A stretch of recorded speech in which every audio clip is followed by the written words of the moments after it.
अस्सलाम वालेकुम। Pakistan defence analysis में खुश आमदीद।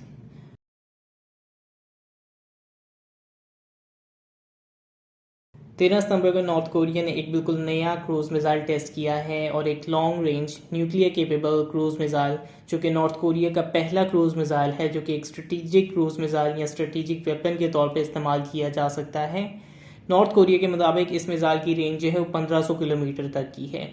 इस टेस्ट में मिसाइल के मेजर पैरामीटर्स जिसमें control and guidance, engine ground thrust, missile के मुख्तलिफ पार्ट्स की टेस्टिंग, वॉरहेड टेस्टिंग, इन तमाम एस्पेक्ट्स को कामयाब करार दिया गया है। ये अंदाज़ा लगाना मुश्किल है कि क्या किसी खास वजह से इस मिसाइल को टेस्ट किया गया है। हाउएवर आज से चंद दिन पहले जो है साउथ कोरिया की जानिब से अपने सबमरीन लॉन्च बैलिस्टिक मिसाइल का कामयाब तजर्बा किया गया था, तो ये मिसाइल टेस्ट साउथ कोरिया के टेस्ट के जवाब में हो सकता है। न्यूक्लियर वॉरहेड को क्रूज मिसाइल में फिट करना एक बहुत मुश्किल काम है, सो आई थिंक इस चीज़ पे ज़रूर सीरियस डाउट्स मौजूद हैं कि वाकई ही नॉर्थ कोरिया की जानिब से ये टेस्ट कामयाबी से किया भी गया है कि नहीं। नॉट टू मेंशन कि 1500 किलोमीटर की रेंज जो है एक क्रूज मिसाइल के लिए बहुत बड़ी रेंज होती है, लेकिन नॉर्थ कोरिया के पास बहुत बड़ी रेंज के मिसाइल्स पहले से भी मौजूद हैं। उनके बैलिस्टिक मिसाइल जो हैं वो दुनिया के सबसे बड़े बैलिस्टिक मिसाइल्स में से शुमार किए जाते हैं इन टर्म्स ऑफ रेंज। तो अभी के लिए नॉर्थ कोरिया की जानिब से उनके स्ट्रेटेजिक वेपन क्रूज मिसाइल का कामयाब तजर्बा किया गया है।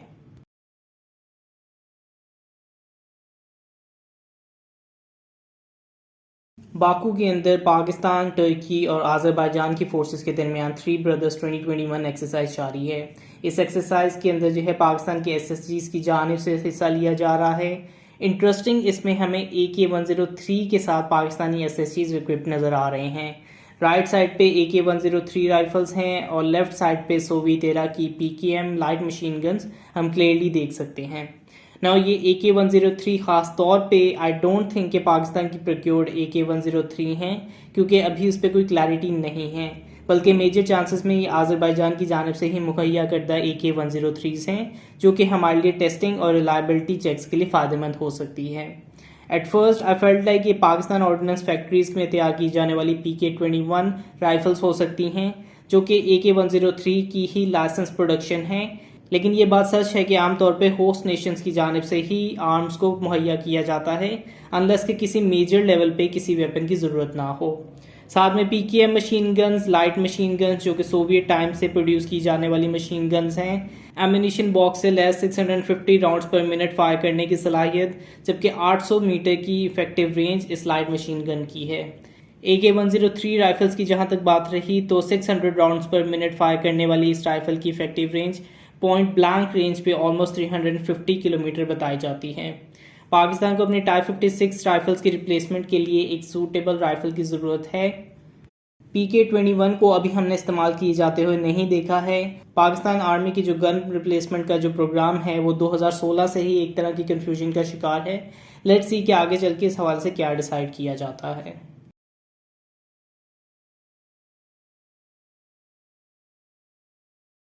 आने वाले हफ्ते में चंद बहुत अहम डेवलपमेंट्स मंजर आम पे आ सकती हैं। 16 सितंबर को ताजिकिस्तान में शंघाई कोऑपरेशन ऑर्गेनाइजेशन का समिट दुशान्बे के शहर में मुनक्किद किया जा रहा है। इस SCO में पहली बार प्राइम मिनिस्टर इमरान खान और रशियन सदर व्लादिमीर पुतिन के दरमियान बायलैटरल मीटिंग्स हो सकती हैं। SCO की साइडलाइंस पे मुख्तलिफ ममालिक की जानिब से मीटिंग्स की जाती हैं और गिवन की जो सिचुएशंस इस मौके पे रीजन और अफगानिस्तान में जारी हैं, ये मीटिंग्स बहुत लाइकली हैं और मल्टीपल सोर्सेज भी इस प्राइम मिनिस्टर इमरान खान और प्रेसिडेंट व्लादिमीर पुतिन की मुलाकात की कंफर्मेशन दे रहे हैं। 16 सितंबर से जो है शंघाई कोऑपरेशन ऑर्गेनाइजेशन का इनेकाद किया जाना है, so it will be interesting कि इस हवाले से क्या डेवलपमेंट्स आगे चल के देखने को मिलती हैं।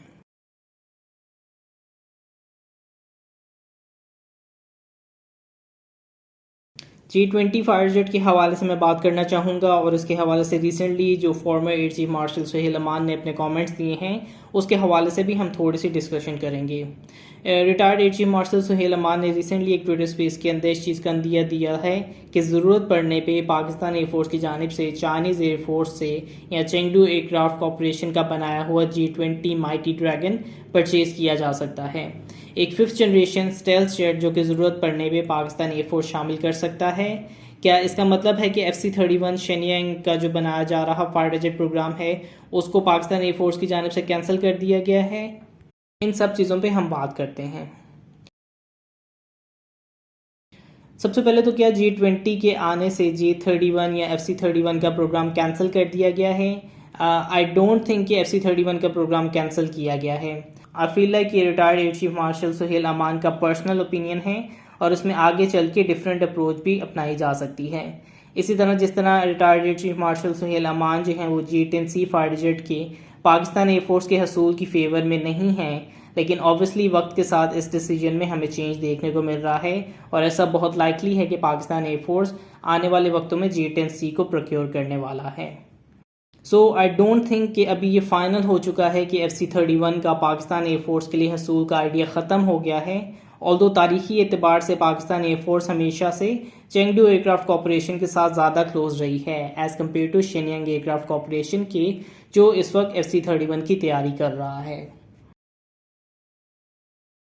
इसमें मैं G20 को जो है G10C के पर्सपेक्टिव से भी डिस्कस करना चाहूँगा। आप जानते हैं कि जैसे मैंने पहले मेंशन किया हुआ है कि पाकिस्तान एयरफोर्स को G10C नहीं ख़रीदने चाहिए, बल्कि GF-17 पे अपना इन्हिसार जो है मज़ीद करना चाहिए।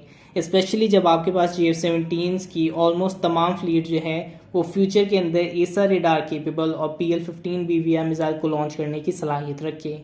लेकिन इस मौके पे G10C ख़रीदने की इवन मोर सेंस नहीं बनती कि आपके पास मुश्किल वक्त के लिए G20 जैसा फाइटर जेट ऑप्शन के तौर पे मौजूद है। जो स्टॉप गैप हम शुमार कर सकते हैं वो अब तकरीबन 10 से 12 सालों के दरमियान का है, जो कि former air chief marshal Suhail Aman के मुताबिक प्रोजेक्ट अज़म जो है उसका total timeline specially stealth set के हवाले से वो 15 सालों की थी। इसमें ऑब्वियसली 3 से 4 साल जो हैं गुजर चुके हैं, तो अब तकरीबन 10 से 12 साल के करीब जो हैं वो इस प्रोजेक्ट की तकमील के दरमियान रह गए हैं। इससे पहले कि प्रोजेक्ट अज़म में कुछ मेजर सक्सेस या कुछ वाज़े डेवलपमेंट आ जाए, जो मुझे फ़ील हो रहा है वो यही है कि सिर्फ इन 10 से 12 सालों को मद्देनज़र रखते हुए ये G10Cs परचेज़ किए जा रहे हैं, क्योंकि उसके बाद प्रोजेक्ट अज़म जो है आपके फाइटर जेट्स को लीड करेगा। मैं अंडरस्टैंड कर सकता हूँ कि इवन प्रोजेक्ट अज़म के ज़रिए जो स्टेल्थ जेट तैयार किया जा रहा है उसको मैच्योर होने में भी कुछ साल लग सकते हैं, लेकिन अगर आप आज से 7 से 8 साल बाद भी G20 को जाकर ख़रीदते हैं फिर भी उसकी रेलेवेंस जो है G10C से कई गुना ज़्यादा होगी और वो कई साल ज़्यादा जो है अपनी रेलेवेंस मेंटेन कर सकेगा। और जहाँ तक इस आर्गूमेंट की बात रही कि 4 से 4.5 जनरेशन फाइटर जेट्स की रेलेवेंस अपनी जगह कायम रहेगी, तो ये बात दुरुस्त है और इसकी रेलेवेंस को आप अपने GF-17 थंडर्स और अपने F-16 से मुकम्मल करेंगे। आई स्टिल बिलीव कि F-16 ब्लॉक 72 की कंडीशन में मौजूदा हालात में ये फाइटर जेट G10C से बेहतर फाइटर है और उसको G10C के मुकाबले में कम से कम अगले 10 से 15 साल तो ईज़िली इस्तेमाल किया जा सकता है। इस G20 की न्यूज़ से आई फील लाइक कि ज़्यादा रीज़न्स मौजूद हैं G10C ना ख़रीदे जाने के।